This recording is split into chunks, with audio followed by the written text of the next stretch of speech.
Thank you, Ted. That was fantastic.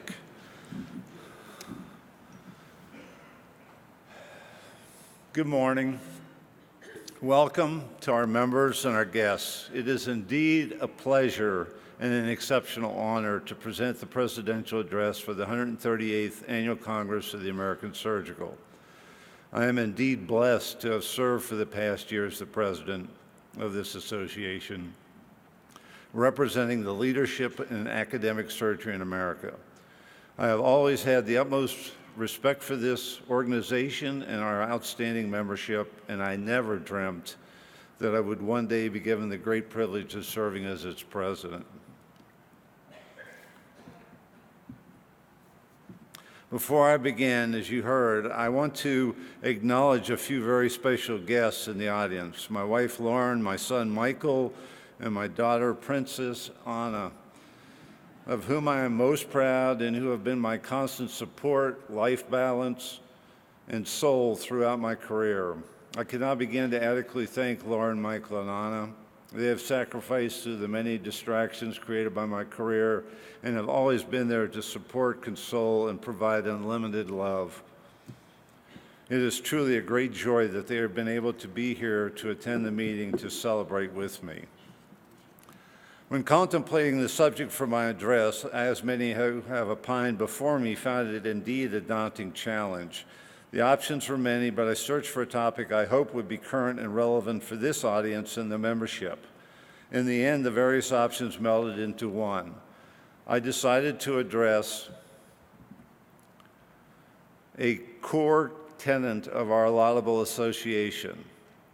We are at the core academicians and educators. That is why we were chosen as members of this association and why we're proud to be members. In addition, many are the current leaders and many will become the leaders of American surgery. We take this role very seriously. We have excelled in our achievements and our successes have led the way in medicine.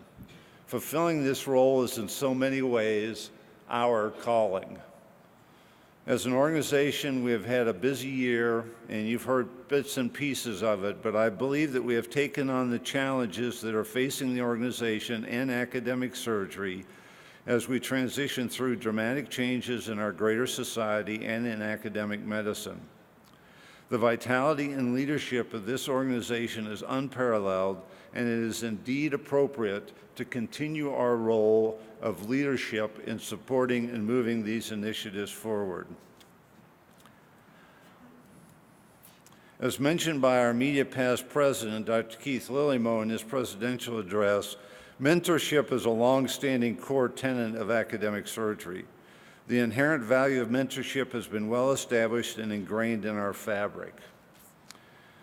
Mentorship is derived from ancient times when the original mentor, shown here, was appointed overseer and educator for Telemachus, son of Odysseus, king of Ithaca, while the king departed to fight in the Trojan Wars.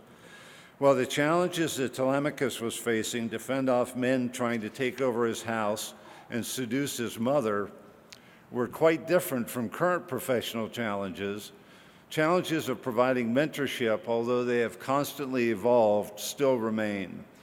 The traits and character exemplified by mentor have continued to be critical for mentorship today as the concept has evolved to include trusted advisor, friend, teacher, sponsor, supporter, and coach. The role has become enriched and deepened to become synonymous with the most laudable actions of our great surgical leaders of the past and the present. William S. Halsted, the father of modern surgery, created our current Halstedian model of the trainee learning from a mentor until capable of performing a procedure independently and safely. When a surgical leader is asked, why choose academics? As you heard during the presentations by the honorary members this morning, the answer invariably includes to teach and enhance the next generation, to disseminate surgical knowledge, and know that we are helping advance the care of surgical patients many times over through the dedication and care provided by our students. We have chosen to enter academic surgery knowing that we may need to sacrifice our own goals to provide knowledge and optimal potential to our trainees. In his presidential address as the president of the American College of Surgeons in 2006, our current vice president of the American Surgical, Dr. Ted Copeland, stated, "The mentor establishes for the protege the professional ethics that are long-lasting after the protege leaves the guidance of the mentor." He went on to state, "Our core values that we hope to propagate include respect for patients, colleagues, and trainees. We are indeed the teachers and mentors of the next generation, and we take great pride in the success of our junior colleagues and students. Personally, as you saw, one of my most cherished honors was receiving the University of Washington Award for Excellence in Mentoring Women. Our respected leaders in surgery demonstrate unselfish commitment without consideration for self-advancement to their mentees' progress and happiness. We are the teachers, coaches, sponsors, and supporters of our mentees. And although it is not always without disagreement or resistance, as shown here with Aristotle and Plato arguing as to which realm was most relevant to the future, we are most pleased when the student outperforms the teacher. As stated in the newly released Optimal Resources for Surgical Quality and Safety, known as the Red Book from the American College of Surgeons, quote, "Mentoring and coaching relationships are vital to any department of surgery or surgical practice. These relationships form the bedrock upon which we achieve the highest possible standards, improve quality, and recruit and retain new members of our community who will have the optimal opportunity for career success and job satisfaction. Hence, shared goals, shared values, and mutual respect between mentors and mentees are required for success. Mentoring is a fundamental and critical form of human development where the one person invests time, energy, and personal knowledge in assisting the growth and potential of another. Each of us has a birthright to actualize our potential. And our calling as surgical leaders requires that we provide that mentoring and support. Simultaneously, we also recognize that before we became a mentor, we were a mentee. Each of us has many examples of those individuals that selflessly committed and sacrificed so much for us. In fact, our own mentors are why most of us chose the path we have chosen and the specialty we practice. They were our role models that not only taught us clinical surgery, but so many other great attributes necessary for success. They were our role models teaching by example, demonstrating on a daily basis the attributes of humility and other components necessary of a true leader. Personally, I have been blessed with exposure and true friendship offered by so many leaders in surgery and in this organization. While the list could go on for pages, I've chosen three that have been most influential in my own career. The first is C. James Carrico, Donald D. Trunke, and Carlos A. Pellegrini. Dr. Carrico was my first chief as his role as chief of surgery at Harborview. He would subsequently become the chair of surgery at the University of Washington and continue in his role as mentor, sponsor, coach, and supporter for my entire career. He repeatedly and continuously demonstrated the highest ethical qualities, including the respect of each individual, team building, inclusiveness, and development and commitment to the needs of others rather than advancement of himself. A second mentor and the namesake for the chair in trauma that I hold at the university is Donald D. Trunke. Dr. Trunke is recognized for his decades of leadership as an academic surgeon, including his past presidency of the American Surgical Association, attesting to his stature in American surgery. He is recognized as the father of modern trauma care system development, creating the verification process for trauma centers at the American College of Surgeons. This bold, seminal step towards self-assessment, recognition of needed improvements, and quality assurance placed surgery as the leader among all medicine in fostering these values of patient-focused care long before the concept was broadly recognized and adopted. But foremost, he was known by young trauma surgeons of my generation as a colleague and friend. He was always available, willing to provide insight and support our careers. Personally, he was a role model and welcoming resource to myself. While Dr. Trunke is not able to attend the meeting, I spoke with him recently, and he sends his best wishes to our organization and his many colleagues, friends, and mentees. The third mentor is Carlos A. Pellegrini, also a past president of our association and known to most in the audience. He and I have spent the past 25 years working together and have grown to be true friends and confidants. For those who know Carlos well, his qualities are truly exceptional. His commitment to high ideals, his fairness, his acceptance of diversity, and his willingness to help with all whom he meets are legendary. He has mentored me literally through thick and thin. He has always been there for me. He has role modeled for me the true meaning of emotional intelligence. His ability to reach out and connect with others and recognize what is best for their relationship and for their growth is unimaginable. His help has continually increased my admiration and respect in his daily interactions. He created a world-class Department of Surgery built on respect with an environment of support and caring.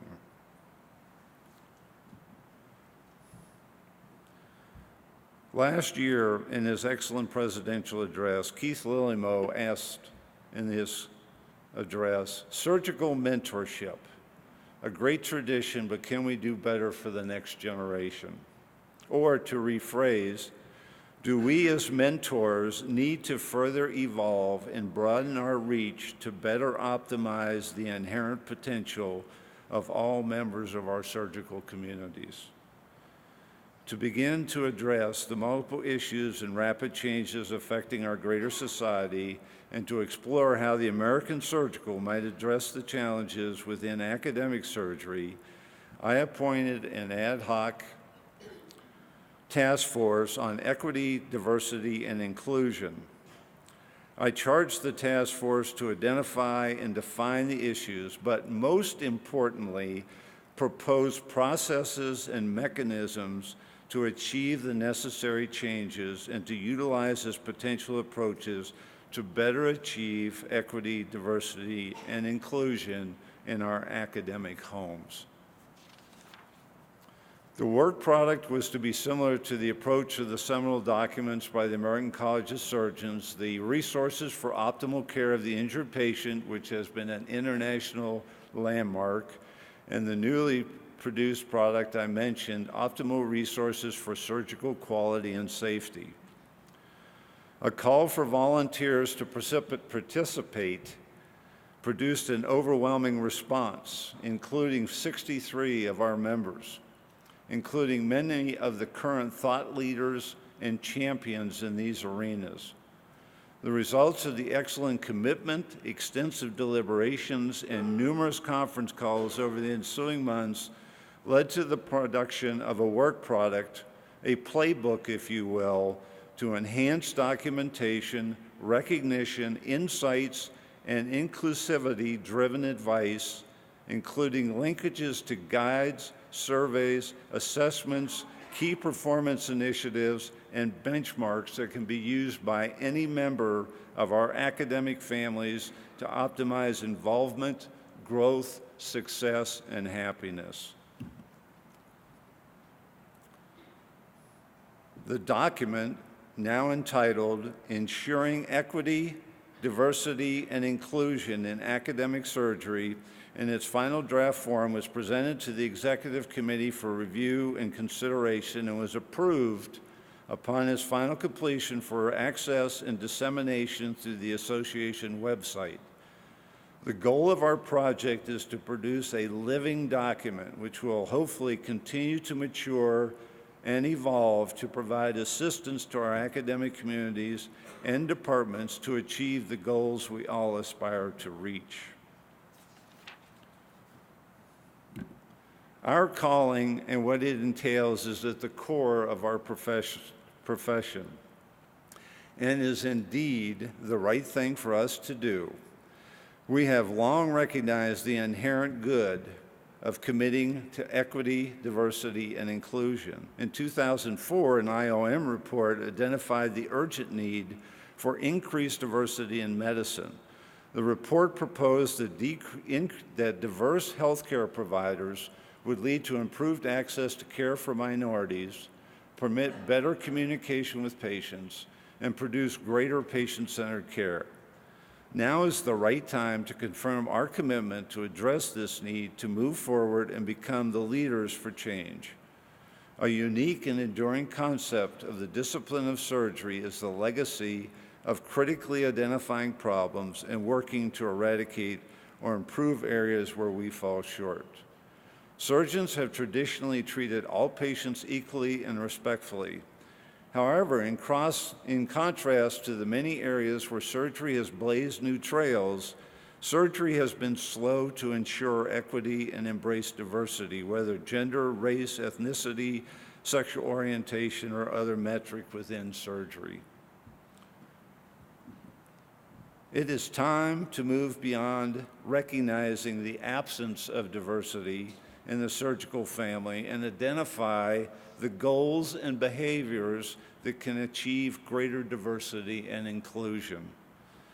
Displayed is a first of a series of photos derived from a series of portraits which were created by one of our trauma care coordinators at Harborview Medical Center, which was created by her to explore, to recognize, and to highlight the diversity within our surgical residency and local community.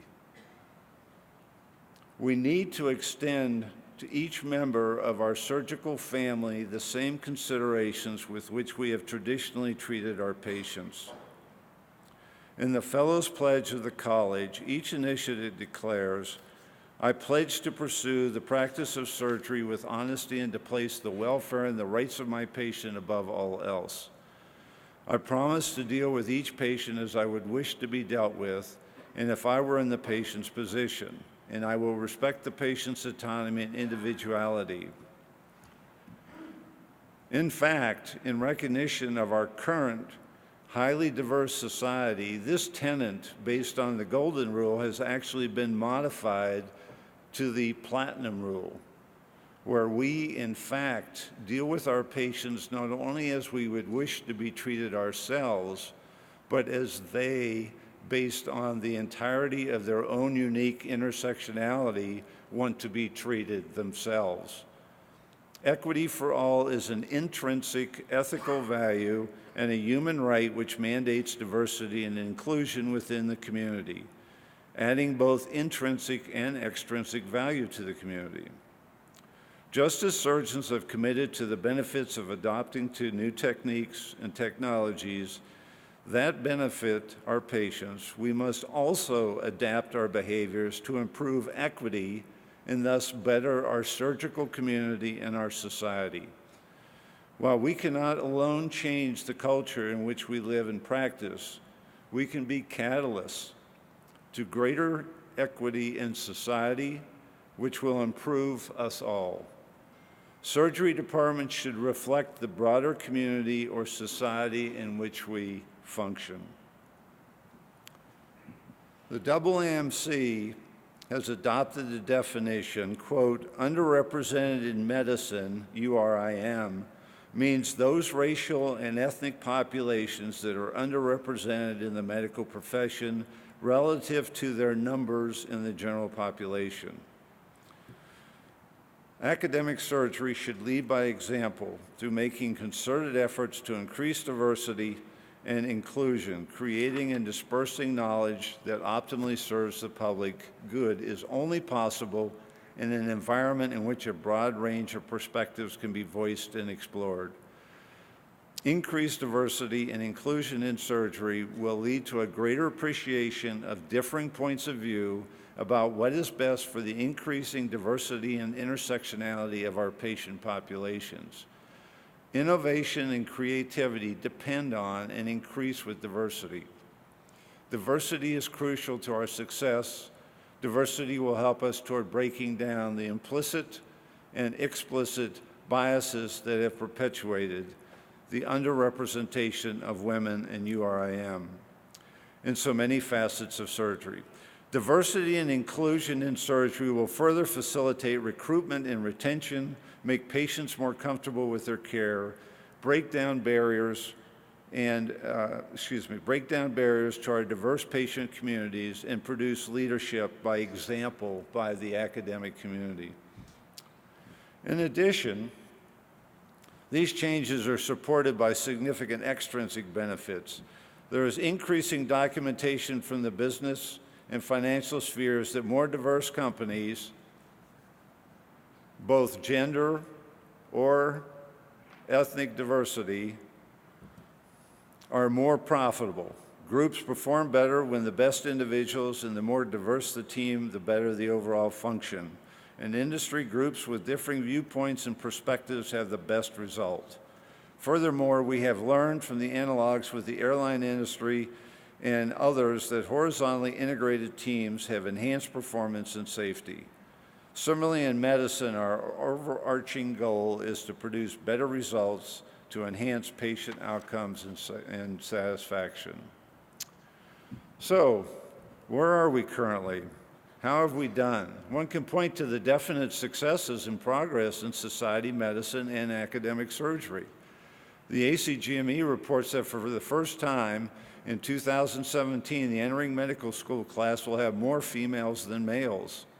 Within the American Surgical Association, we continue to increase our gender and URIM populations among the membership. Of the 7 major chairs of surgery filled last year, 5 of the 7 were filled by excellent female candidates. There are, at last count, 21 sitting chairs of surgery held by women. And the number in the American Surgical is likely to grow by 2 or 3 as a result of the membership vote at the business meeting to encompass all 21 sitting chairs.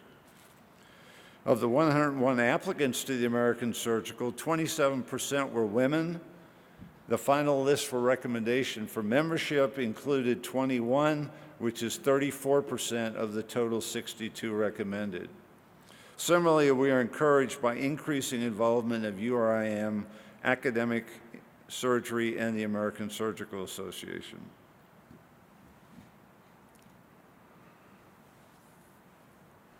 However, before we accept the current progress as adequate, we should look at other aspects. When you enter the executive session tomorrow and look around, see if half the members in the room consist of women, or an appropriate proportion of URIM are present to match our greater society ratios. There are 136 women, 8.5% of the total membership of our organization, and 73 or 16% of the active membership. Less thoroughly explored on how well represented are African Americans, Hispanic, LGBTQ, and others from URIM in the greater academic community.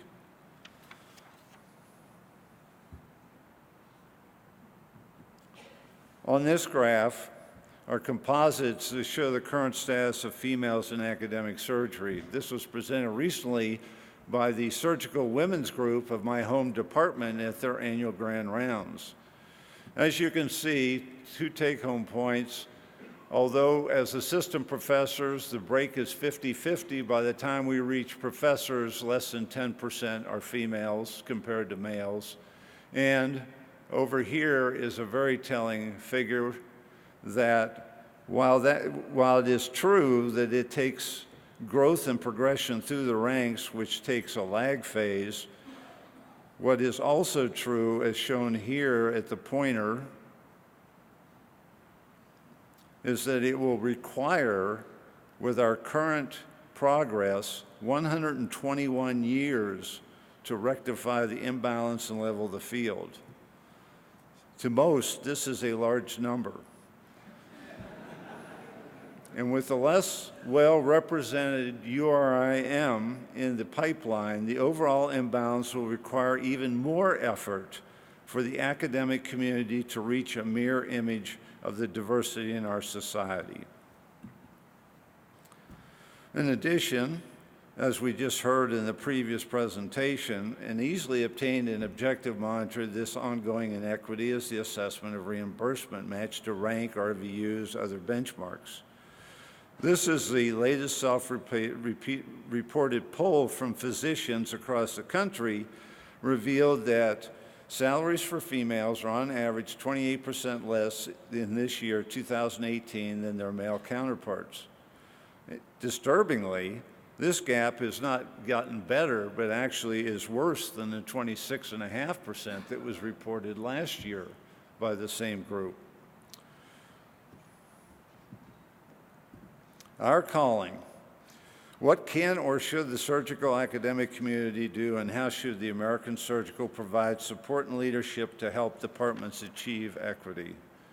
We need to commit to meeting the challenge of creating an environment that supports free and critical inquiry, recognizing that such inquiry is not always comfortable or easy for any of us. Personally, I recognize that I am uncomfortable considering the breadth and the nuances of these challenges.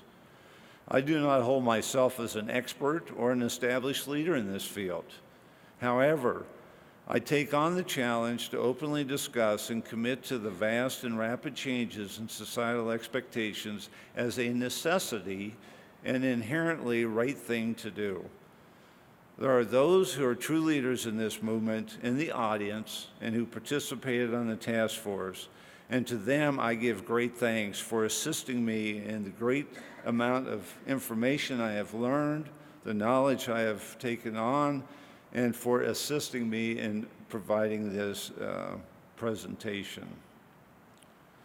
This is a complex problem and requires a multiplex response to be successful. For ease of assimilation, the approaches can be broken down in several broad categories. One must recognize also, though, that the Department of Surgery can only control limited aspects of some avenues that should be pursued. However, every department can make an impact, and if persistent, even lead in the changes required for success. Along the continuum of a single recruit, these are the general categories that should be approached. 1, outreach and recruitment. 2, onboarding, support, education, and promotion. 3, transparency and creation of a safe, optimal environment. And 4, leadership, persistence, and resilience in the organization. Of the multitude of concepts to pursue, an increasingly recognized challenge is to understand the individuality of each of us and each of our communities. There is an ongoing need to increase the overall cultural competence of physicians. Our actions are frequently driven by our cultural and daily experiences over our lifetimes. We are the product of what we have been taught explicitly and implicitly, along with the summation of experiences with our greater human family. A result of these imprinting experiences is often subconscious mind's view of the world and those around us. One obvious result of this is the comfort we all feel by being surrounded by those who, quote, look like us. And on the faculty level, we are attracted to mentor based on our similar backgrounds and cultures. To accept fully those, quote, who are different from us, end quote, requires the recognition of our implicit biases and a willingness to accept and address these. A challenge that may come with uncomfortable feelings initially and require intentional effort until our responses, when we are faced with daily decisions, become balanced and unbiased. The demographics of the United States is changing and has become greatly more racially and ethnically diverse than in the past. To change the persistent existing disparities in the workforce, we must understand why there are fewer women and underrepresented minority surgeons in our departments. While the factors involved, such as access and diversity of candidates, will vary with local culture and politics, many departments and institutions have not even openly assessed their own level of diversity. Our traditional attitudes and stereotypes affect our understanding, actions, and decisions. There are online exercises that can give one insight into our own biases that impact how we approach trainees, faculty candidates, and colleagues. This is a first critical step to identify and use the tools needed to mitigate the impact of these biases.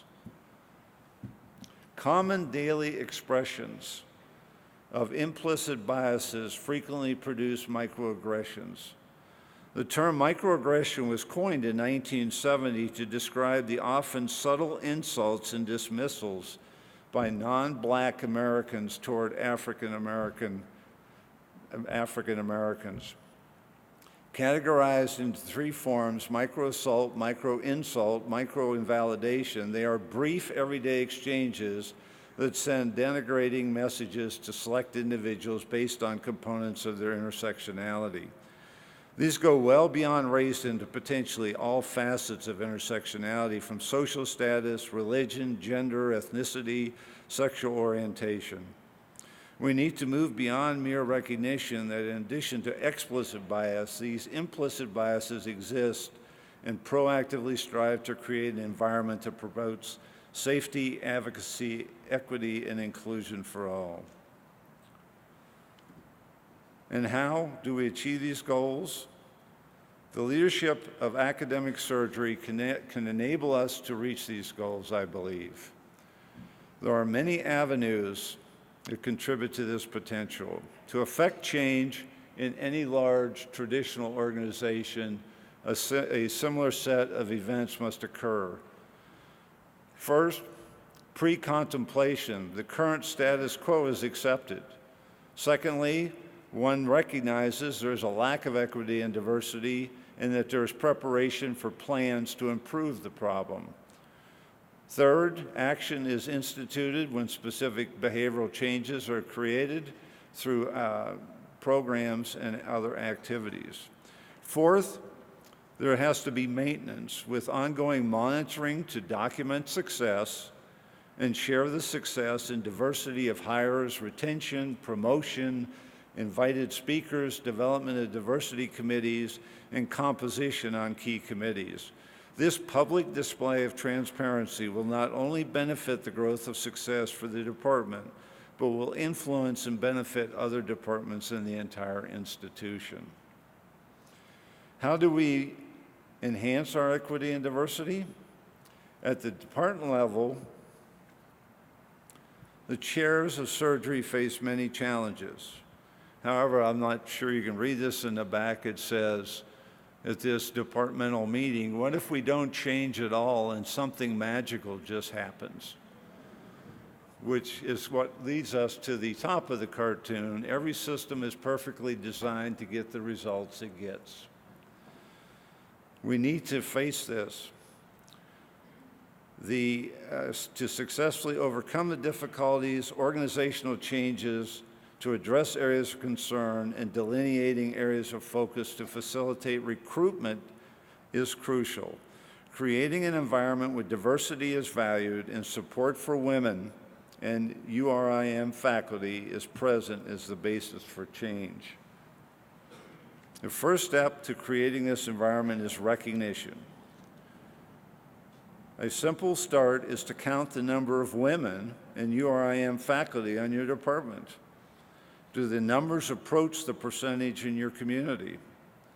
There are also tools that specifically characterize the degree of diversity and inclusion of the diverse faculty in your departmental activities. A baseline assessment of the current status of women and URIM is critical to make the case for change. As in science, change, design individual interventions, and allow for measurement of progress requires data. Measurement and data drive accountability, and accountability drives behavioral changes. Buy-in from the leadership is essential. Many institutions have created an Office of Diversity to coordinate all diversity efforts across the entire institution. The office is usually led by a dean or an Office of Diversity and Inclusion to enhance and coordinate staff, faculty, residents, and medical students' efforts is the process. Activities include women in URIM networking events, diversity awards, pipeline efforts with high schools and colleges, transparency of recruitment, focused activities, dedicated websites to enhance the environment and the welcomeness. The chair of surgery should be a leader in these institutional initiatives and support surgical department faculty involvement. In addition, the department needs parallel activities to support the overall institutional effort. Advocacy for diversity, explicit education of all faculty to create a supportive environment, and recognizing a primary role in supporting women and URIM faculty and career development is necessary. A vice chair or diversity officer to support the chair and division chiefs focused on these goals is necessary. Overt identification of recruitment opportunities as a 5-year plan should direct recruitment efforts to fill identified upcoming and current needs of the department. These needs can then inform attendance and identification of potential candidates at meetings and conferences, particularly minority and women-focused events. Importantly, the process of recruitment should specifically address hurdles and biases. Search committees need adequate women and URIM faculty for both a bias-free process and to provide evidence to the recruit of departmental commitment. If necessary, appropriate representation can be obtained from other departments. The search committee should understand the goals and needs of the department to enhance diversity. They should have training such as the AAMC Unconscious Bias online video course for all selection members. A standardized interview process is required with vetted interview questions supported by the diversity committee, and all positions should be advertised to the AAMC Group of Diversity and Inclusion of Minority and Women in Medicine Society websites. Remember to build on diversity successes. Recruitment of diversity will rapidly be recognized, enhance the reputation of the department, and will lead to more women in URIM applicants, residents, fellows, and faculty. Onboarding should be extensive with orientation into the expectations, description of resources for mentoring, promotion and diversity support and guidance. Any deficiencies that the individual faculty member has that will impede advancement of the faculty member is recognized and addressed. There is a frequent lack of knowledge in negotiation skills, which should be provided both to the young faculty and our residents during their training. The American Surgical is co-branding a negotiation course the day before the American College of Surgeons in conjunction with the AWS. During their training, focus, mentorship, and mentors, both in the specialty and outside the specialty, are often necessary. The transition from resident or fellow to faculty is challenging, and each comes with varying strengths and deficiencies. The leadership and for success needs to identify and recognize these potential issues. The ability to succeed, as we heard earlier this morning, in all four legs of the modern academic stool, clinical research, teaching, and administration, is unlikely to be realized.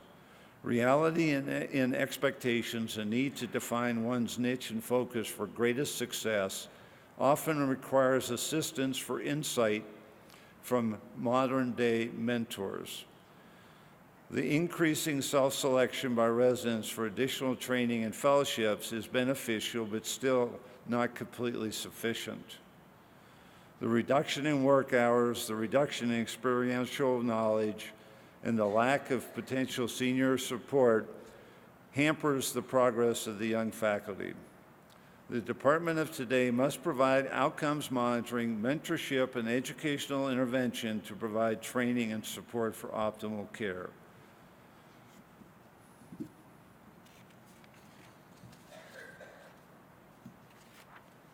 To support and provide an optimal environment for success, activities should occur in the department and not merely rely on the broader activities. An overall commitment to transparency and dissemination of diversity and inclusion activities and progress regarding the department is crucial. Examples of departmental activities are an annual diversity lecture, women in surgery and URIM faculty groups, support of involvement in the Association of Women in Surgery, the Society of Black Academic Surgeons, and the Society of Asian Academic Surgeons, with institutional membership and sending faculty, residents, and students to appropriate meetings. Commitment to diversity in the department should be transparent and highlighted. At the University of Washington, the Department of Surgery A&P Committee just recently revised the criteria following input from our diversity committee on explicit recognition of faculty efforts and activities directed to enhancing diversity and inclusivity in support of their promotion through the department.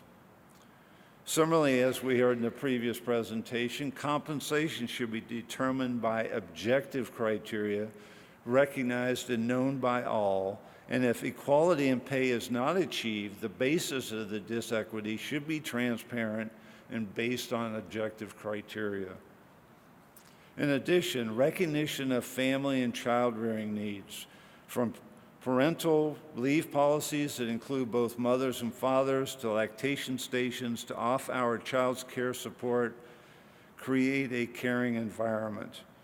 In addition, with the increasing work expectations and regulatory demands on the young surgeon, additional tools to develop life-work balance and wellness decision-making are needed to choose a more content and complete existence and optimize academic success and ensure high-level patient care. These tools of survival are often not provided during medical school and residency training and need to be readily available within academic departments. A major barrier identified by many is the inability and absence of mentorship. This inequitable availability of mentorship produces a significant impact, leading to frustration, early departure of high-quality faculty from the academic setting. Along with lack of equal mentorship is the absence of role models for both optimal recruitment and retention. As again, you heard from our honorary members this morning, how often do we relate to the great role models in each of our academic lives that not only attracted us to our specialty, but also provided the mentorship and guidance that added so much to our careers and happiness? As has been reported repeatedly in surveys, one of the best ways to recruit and support diversity in our departments is through not only the presence of diversity on the faculty, but even greater is evidence of success in promotion of the diversity population to positions of leadership and authority in the departmental structure. Mentorship to include sponsorship by senior faculty for positions on departmental committees, membership in academic societies and leadership organizations such as the American Surgical American College, American Board, and other leadership groups is critical to maintain involvement and career success. Mentorship opportunities and involvement in the department are very important to recruitment and to encourage more women and underrepresented minorities to remain in surgery, particularly academic surgery.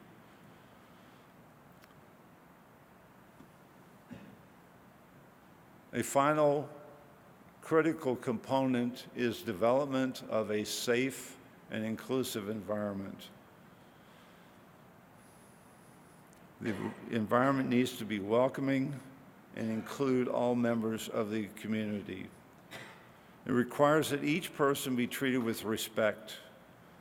Bullying, harassment, and sexual harassment are destructive to the functioning and achievements of the academic family. Medicine and surgery in particular has traditionally engaged a hierarchical system from the educational to the practice environment. Unfortunately, historically, empowered holders of leadership in surgery have not always used their authority to emulate positive behaviors or set high standards. Some consider our profession as too often utilizing intimidation, harassment, and bullying to the detriment of the less empowered. Those so treated frequently sense fear, humiliation, and anxiety. In addition, those affected are often fearful of voicing complaints due to potential retribution. The outcome can be the loss of these members from the environment and even the profession itself.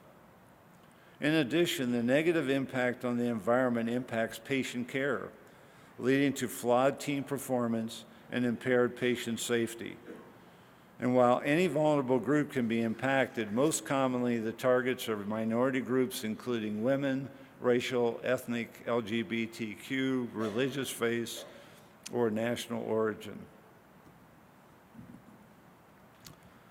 The microaggressions we mentioned, the everyday verbal, nonverbal, and environmental slights, snubs, or insults, whether intentional or unintentional, can communicate a hostile, derogatory, negative message to individuals based solely upon their marginalized group membership. Recognition is critical to addressing the problem. Many of these slights may not be initially obvious. An example is the category of, quote, alien in one's own land, end quote, expressed by members of the dominant culture calling out others based on physical traits, such as, quote, where are you from? Or where were you born? The implication is that these people individuals are different, foreign, and less welcome. Certainly the context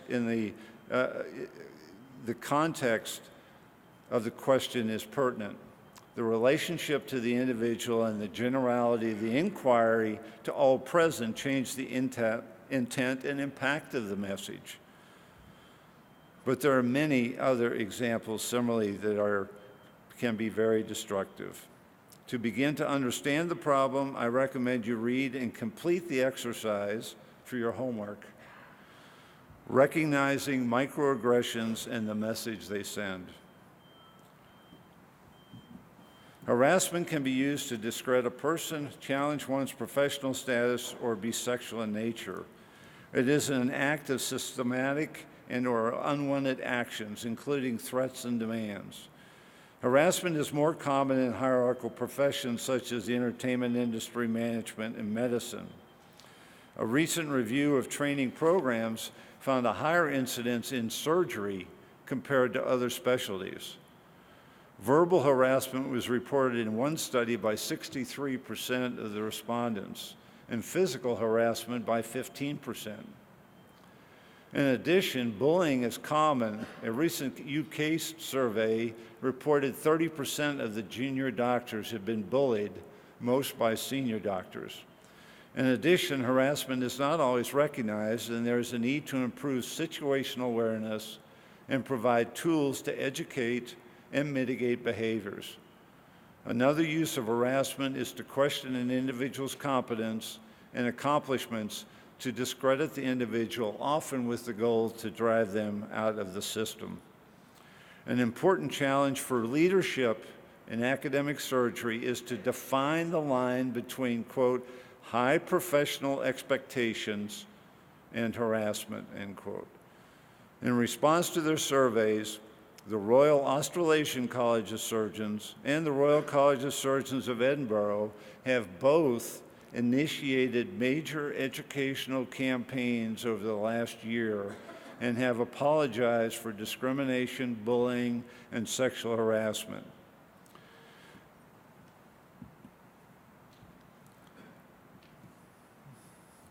As our workforce demographic has changed and as our society has established rules for gender-based discourse, there is need to ensure that the environment of surgery is renewed to eliminate sexual harassment and bullying.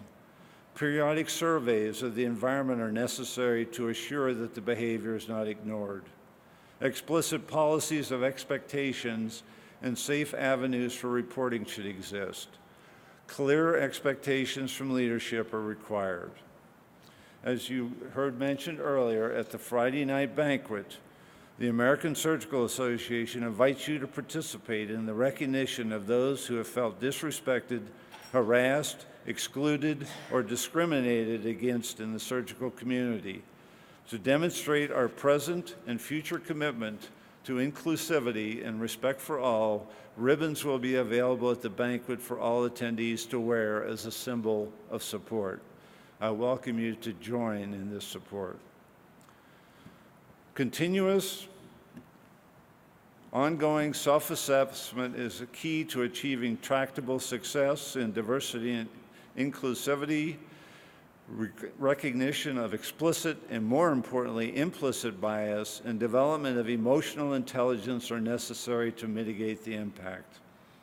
The challenges of successful promotion and retention is infrequently due to overt discrimination, but rather unrecognized subtle organizational culture that predominantly affects women in URIM.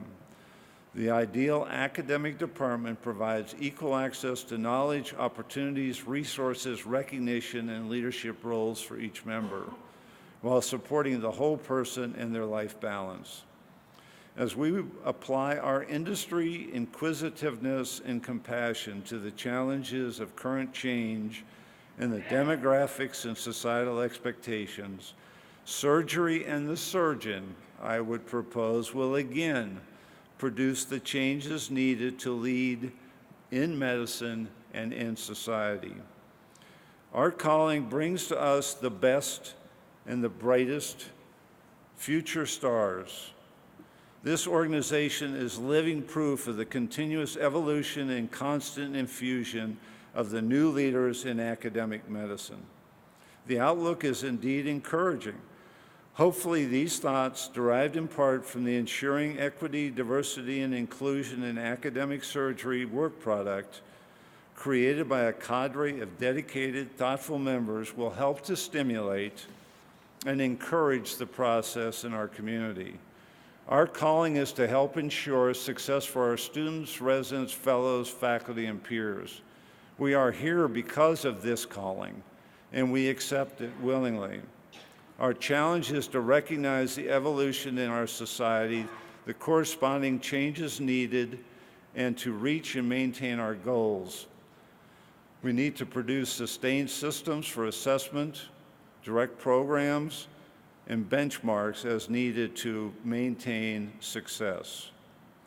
I have great confidence our surgical academic families will achieve true equity, diversity, and inclusion, and we will greatly enhance our ultimate goal of doing what's right for our patients by providing an ideal environment for our faculty to produce optimal care. Thank you for your attention.